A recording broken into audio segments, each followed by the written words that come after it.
मैं तो आपसे हाथ जोड़ूं, मैं मेरे बच्चे ने इंसाफ मिलना चाहिए, जैसा मेरे बच्चे के साथ किया ना, जिस तरह मेरे बच्चे मारी तड़पा के वैसे मरना चाहिए ये भी, ये दरिंदा जैसे मेरे बच्चे तड़प के मरी मेरे बच्चे पता नहीं किस। जी हाँ दोस्तों, उत्तराखंड से एक ऐसी खबर सामने आई है जिसने पूरे इलाके को हिलाकर रख दिया।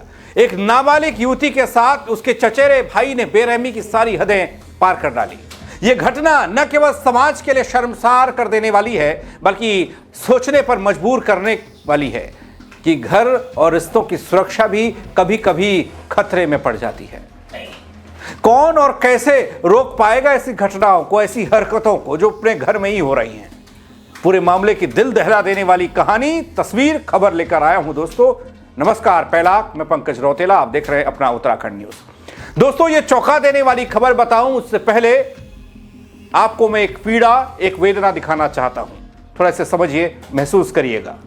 मतलब मैं तो आपसे हाथ जोड़ूं, मैं मेरे बच्चे ने इंसाफ मिलना चाहिए, जैसा मेरे बच्चे के साथ किया ना, जिस तरह मेरे बच्चे मारी तड़पा के वैसे मरना चाहिए ये भी, ये दरिंदा जैसे मेरे बच्चे तड़प के मरी तड़प के मरी मेरे बच्चे पता नहीं किस। जी हां दोस्तों, ये वेदना, ये कराहती आवाज इंसाफ मांग रही है। देहरादून जिले के विकासनगर में जिस युवती की हत्या हुई है उसके बारे में सुनकर आपके होश फाख्ता होने वाले हैं। जब पुलिस ने 12वीं में पढ़ने वाली नाबालिग छात्रा का शव कब्जे में लिया तो एक बारगी उनकी भी रूह कांप गई। हत्यारे ने जितने क्रूर ढंग से युवती की हत्या की थी, उससे लग रहा है कि वो या तो भारी गुस्से में था या फिर उसकी कोई बड़ी रंजिश रही होगी।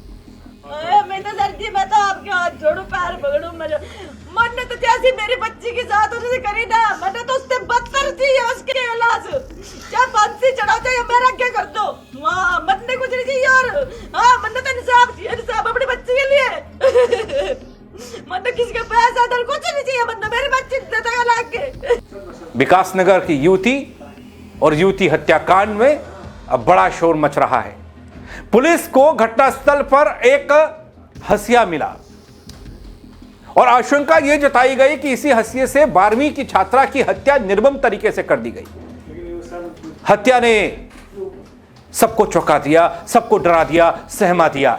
हत्यारे ने बड़ी ही क्रूरता से हत्याकांड को अंजाम दिया है। दगड़ियों, छात्रा के हाथों की उंगलियां काट दी गई, उसकी नाक भी काट दी गई, गला पूरी तरीके से रेत दिया गया, सिर पर भारी पत्थर से बार बार वार कर कुचल दिया गया। जिसने भी ये देखा, जिसने भी ये सुना, उसके रोंगटे खड़े हो गए।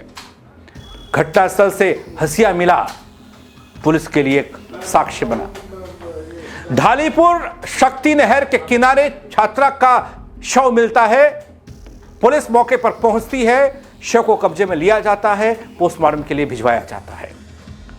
पुलिस ने शव के पास से एक बाइक बरामद की, हत्या में इस्तेमाल की गई धारदार वो हथियार, वो हसिया बरामद किया जो अक्सर घास काटने में काम आता है, लेकिन यहां गला काट गया।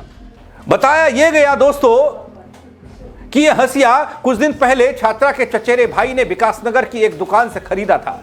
निर्मम तरीके से जो हत्या की गई वो जरा देखिए। पुलिस की तफ्तीश में क्या सामने आया वो बताने जा रहा हूं। 12वीं की कक्षा थी, 12वीं में पढ़ने वाली वो नाबालिग छात्रा थी, ढालीपुर की रहने वाली थी। अपने चचेरे भाई के साथ बुधवार शाम वो दवा लेने के लिए बाइक से निकली थी। रात के तकरीबन 9 बजे होंगे जब वो घर वापस नहीं लौटी तो परिजनों ने उसकी तलाश शुरू की। सुबह तक तलाशने पर भी ना तो छात्रा का कोई पता चला और ना ही उसका चचेरा भाई मिला।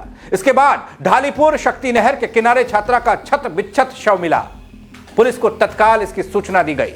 सीसीटीवी में बाइक से जाते दिखे दोनों, लेकिन वापस कोई नहीं आया। पुलिस ने जब छानबीन की तो बाइक पर चचेरे भाई के साथ छात्रा एक पेट्रोल पंप के सीसीटीवी में नजर आई। पुलिस के मुताबिक चचेरे भाई ने हाल ही में एक दुकान से यह हथियार खरीदा था, हसिया खरीदा था।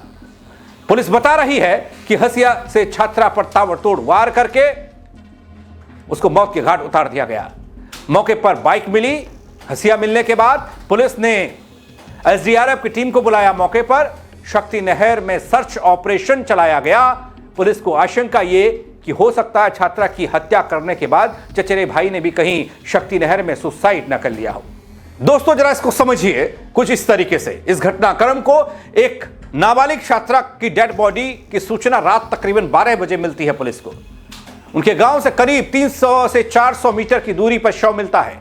घटनास्थल पर एक बाइक मिलती है। पता चला कि अपने गांव के किसी रिश्तेदार के साथ छात्रा उस बाइक पर बैठकर निकली थी।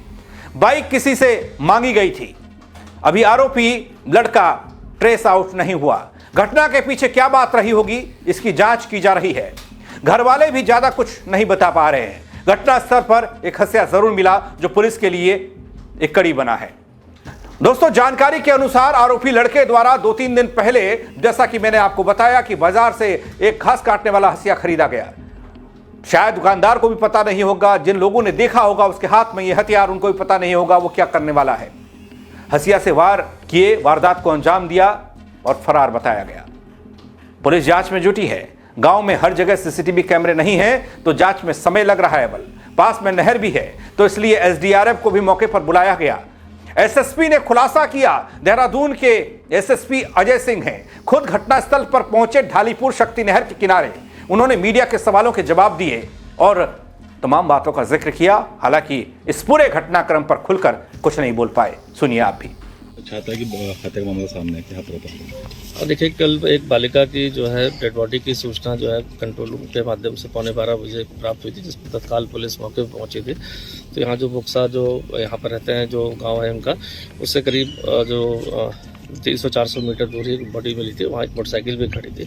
समस्त घटनाक्रम में जानकारी की गई तो लड़की की पहचान मनीषा नाम से हुई और जो अपने एक रिश्तेदारी रखते हैं जो गांव के, उनके साथ जो है करीब जो 29-30 साल का सुरेंद्र, उसके साथ वो गई हुई थी। वापसी में जो मोटरसाइकिल थी वो भी एक दोस्त से मांगी गई थी, तो उस संबंध में मोटरसाइकिल भी यहाँ बरामद हुई।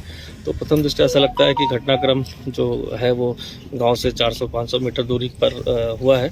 किन परिस्थितियों में, चूँकि लड़का भी अभी ट्रेस आउट नहीं है, ना उसके घर पे कोई सूचना है, तो क्या इसके पीछे की, इस इंसिडेंट के पीछे क्या कहानी रही होगी या क्यों ऐसा वारदात की गई होगी, इस संबंध में पुलिस इन्वेस्टिगेशन कर रही है। साथ ही साथ परिजनों से भी इस संबंध में जानकारी की गई है। उनके द्वारा बहुत ज़्यादा स्पष्ट अभी कोई इस संबंध में बताया नहीं गया। एक यहाँ पर एक हंसिया टाइप का वो भी मिला था और मौके पर जो भी आइडेंटिफाइड किया गया लड़के द्वारा ही 2-3 दिन पहले ही उसको लाया गया था। दोस्तों, इधर पिता की तहरीर पर मुकदमा दर्ज हुआ है। युवती के पिता ने तहरीर दी, जिसके आधार पर पुलिस ने मुकदमा दर्ज कर जांच शुरू की। घटना में इस्तेमाल बाइक दराती को बरामद किया गया। घटना में फरार अभियुक्त की तलाश की गई। अलग अलग टीमों का गठन किया गया है। पुलिस गिरफ्तारी के प्रयास कर रही है, लेकिन अब तक उस चचेरे भाई के बारे में पुलिस को कोई सुराग हाथ नहीं लगा है। किस प्रयोजन से इसको लाया गया इस मौके पर, क्योंकि जिस तरह से घटनाक्रम किया गया है, तो कहीं ना कहीं उसका प्रयोग करने के उपरांत घटना कारित की गई है। तो अभी सुरेंद्र की तलाश की जा रही है। इसके उपरांत ही पता चल पाएगा किन कारणों, किन परिस्थितियों में यह हत्याकांड किया गया। तो चेहरे पर शरीर पर काफी निशान है घाव। जो आपको बताया कि जो ये हंसिया खरीद के लाया गया था 2-3 दिन पहले, इसका भी आइडेंटिफिकेशन हो गया कि लेके आया था और इसकी पहचान भी हो गई थी। तो मेरे प्रॉब्ली उसी के द्वारा वार भी किया गया है। और लेकिन क्यों किया गया इस तरह से, ये अभी थोड़ा सा जानना इन्वेस्टिगेशन में जरूरी है। परिजनों से भी मुलाकात करके और जानकारी की जा रही है और सुरेंद्र की गिरफ्तारी और उसकी ट्रेस आउट होने के बाद ही और चीज़ें स्पष्ट हो पाएगी। मुखबिर तंत्र सीसीटीवी कैमरे खंगाले जा रहे हैं, उसको देख रहे हैं। अब देख रहे हैं, आप गाँव का थोड़ा सा इलाका है तो हर जगह कैमरे नहीं है, बट वो जाते हुए मोटरसाइकिल से जरूर हमें पेट्रोल पंप पर दिखाई दिए हैं। तो जो घटनाक्रम है साथ जाने का, वो तो प्रूफ हुआ है। आते वक्त कौन थे साथ में, या अकेला था या क्या परिस्थितियाँ, नहीं, थोड़ा उसको वेरीफाई करने में टाइम लगा। तो परिजनों से बात हुई? अभी परिजनों से पुलिस स्तर पर बात हो गई है, हमारे एसपी रैंक के अधिकारी और सभी द्वारा बात हो गई है। मेरे द्वारा भी उनसे मिलकर उनसे और जानकारी की जाएगी। सर, एसडीआरएफ भी मौके बुलाई गई थी? वो इसलिए कि पास में नहर भी है, तो सभी परिस्थितियों को देखते हुए कि कहीं कोई अंदर की कोई बात ना हो, कोई रिलेशनशिप की बात हो या कोई अन्य बातें, बहुत सारी चीज़ें होती हैं जो इस उम्र में रहती हैं। तो कहीं ऐसा ना हो किसी के द्वारा इस घटना के बाद कोई सोसाइटल स्टेप लिया गया हो, क्योंकि जिसको ट्रेस कर रहे हैं, तो इसलिए एसडीआरएफ को भी बुलाया गया है। दोस्तों, यह मामला न केवल देहरादून बल्कि पूरे उत्तराखंड को झकझोर देने वाला है। एक नाबालिग छात्रा के साथ इतनी निर्ममता उसके परिवार और समाज के लिए एक इतना बड़ा सदमा दे गया। पुलिस जांच कर रही है, फरार आरोपी की तलाश हो रही है और एसडीआरएफ समेत कई टीमें लगाई गई ऑपरेशन में। लेकिन इस घटना ने कई सवाल पीछे छोड़ दिए कि ऐसे मामलों में, घरेलू मामलों में कैसे निपटिएगा। सतर्क रहना, समाज में सुरक्षा और जागरूकता बढ़ाना हम सभी की जिम्मेदारी हो सकती है। जैसे ही इस केस में कोई नई जानकारी, नया अपडेट मिलेगा, वो आप तक लेकर जरूर आऊंगा। लेकिन फिलहाल ये रूह खपा देने वाली खबर चर्चा में है, सुर्खियों में है, पुलिस के लिए एक अनसुलझी पहेली है। इस खबर को लेकर, इस निर्मम हत्या को लेकर आप क्या कहेंगे, कमेंट के जरिए अपनी राय दीजिएगा। दगड़ियों, खबर को शेयर करिएगा ताकि लोगों को, समाज को ये जानकारी मिले, लोग जागरूक हो पाएं। एक्टिव रहें, सतर्क रहें, सावधान रहें। मेरे साथ जुड़ने के लिए आप सबका बहुत शुक्रिया। जय उत्तराखंड। मैं तो आपके हाथ जोड़ूं, मैं मेरे बच्चे ने साथ मिलना चाहिए, जैसा मेरे बच्चे के साथ थे हमारा, जिस तरह मेरे बच्चे हमारी तड़पा के वैसे मरना चाहिए ये भी, ये दरिंदा जैसे मेरी बच्ची तड़प करके हमारी तड़प मेरे बच्चे पता नहीं